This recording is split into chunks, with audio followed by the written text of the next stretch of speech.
বলে যে আমাদের কাছ থেকে জিজিয়া কর নেবেন কেন? একজন বড় লিডার একটা ধর্মের আমাকে এই প্রশ্ন করলেন।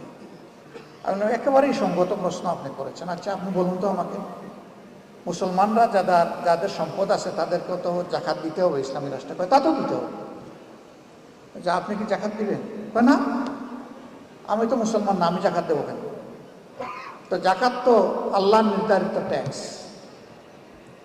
এই ট্যাক্সের সাথে রাষ্ট্রে অন্যান্য ট্যাক্সও থাকবে, তবে এটা হচ্ছে মূল ভিত্তি। তো এই সমাজে যে উন্নয়ন হবে, এটা কি শুধু মুসলমানরা ভোগ করবে না? আপনারও অধিকার আছে। ওই অবশ্যই নাগরিক হিসাবে আমার অধিকার আছে। আমি বললাম, তাইলে বিচারটা কোথায়? আপনি কিছুই দিবেন না আর সে দিল, আর আপনি সমান অধিকার ভোগ করবেন, এটা কি ইনসাফ? আপনি যেহেতু মুসলমান না, এই কারণেই আপনার কাছ থেকে ওই ট্যাক্সটা নেওয়া হয়েছে।